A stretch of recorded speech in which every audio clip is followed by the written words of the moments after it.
Good evening guys, welcome to my channel. So ngayon guys, magluluto po tayo ng pork and chicken, fried pork and chicken. So lagyan natin ng magic sarap, yan, asin, tamang tansyahan lang guys,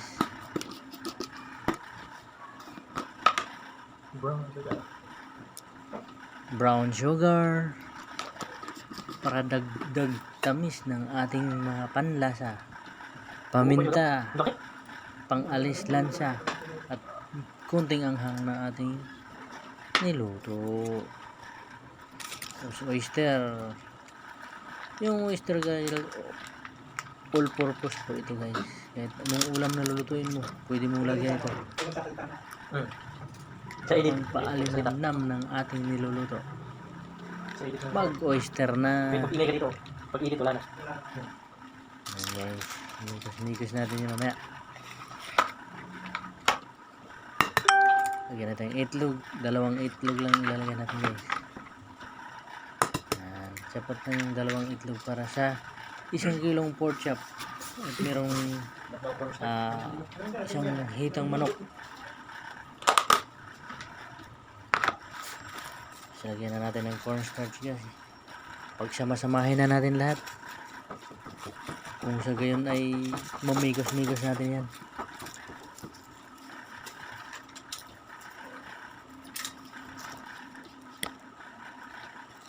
Add more cornstarch. Ito kasing cornstarch guys, di lang panpalapot kundi pandagdag bilis ng ating niluluto. Mabilis yung lulutuin ng fried pag may cornstarch. So ngayon maghahanap tayo ng gloves. Okay, isusuot pa natin yung gloves kasi nasa standard procedure tayo. Migos-migos na natin. Yan na, migos natin ng maayos para mag-mix ang lasa. Yan na guys, tingnan mapapansin natin. Halo-haloin natin ng maayos. Di natin titigilan ito hanggat mag-mix na yung lasa niya. Yan, mapapansin nyo guys, maganda na yung kulay ng ating niluluto, ay lulutuin pa lang.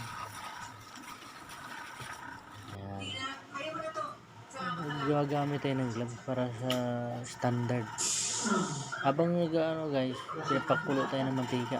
So kung kita mo ito nalo, ilalagay na natin. Ayan, so guys, ilalagay na natin yung manok. Inuuna natin yung manok kasi dalawang piraso ang manok natin. Ayan,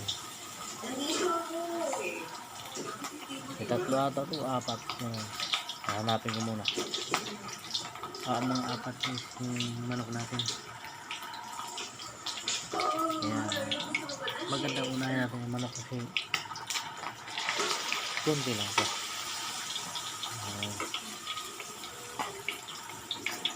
Ayan, okay na yung tatlo kasi pag damihan mo yung chicken mo, yun ang magandang kalabasa. Napakasarap tingnan. Kahit hindi mo pa na makikita yung texture, napakasarap. Ano mga natin yun.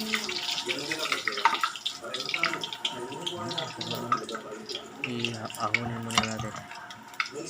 Yung maya, half cook pa lang ito kasi hindi pa masyadong luto. Ahonin natin. Kasi pag diretsuhin natin siya fried, liliit siya. Kailan half cook. Pagkasa lang natin ulit, maganda yung luto niya. Sarang natin yung natitira. Yung pork natin guys, inaano to, inachap ko para mas mabilis maluto. Yung order ko lang ito, kasin lang siya para mas mabilis maluto, saka medyo mura siya kaysa pork chop.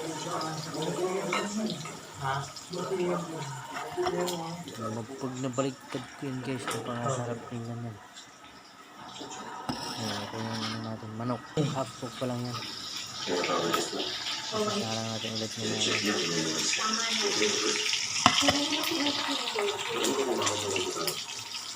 Ayun, diba? Ito guys, ito yung pork. Kasim na sinatap. Sasalang natin para sinap natin kanina. Sasalang natin para maluto yung sinakaloob. Ito yung gagawin natin. Dahil hindi pa kakasarap yung fried sijak natin yan. Ha? Soju? Ano pa pa Soju? Ang mahal nun. 100 plus yun.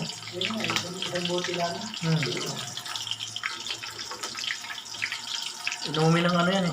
Koreano. Idol nila ng Koreano eh.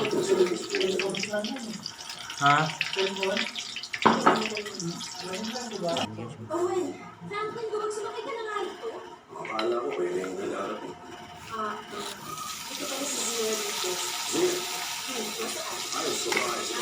Pork na lang guys. Yung manok natin luto na. Pork cut na naman. Ating oo, sabi natin. Papansin nito. Hindi ka napaputol nito.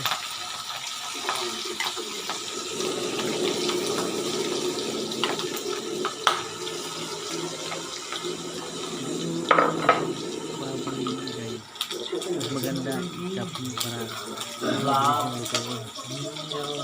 kumpara doon sa malalaki. So kapag pangtinda naman pork chop, kailangan hindi siya isap. Pag pangulam lang ganito, mas mabilis maluto.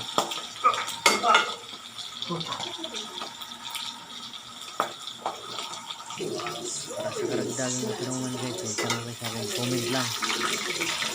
Handa ako sumagot sa mga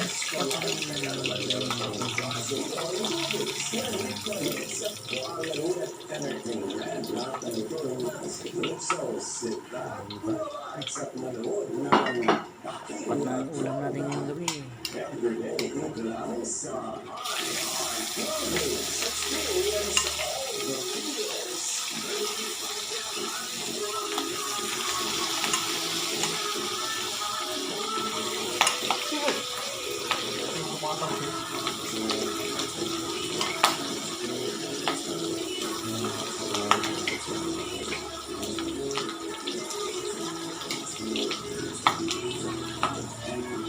Medyo maingay nga lang dito sa ating motor ng banda. Pero kahit maingay, luto lang tayo. Comment down lang guys. Finished product natin guys. Pakasarap. You know. Thank you for watching guys. Comment, like, and share. Thank you.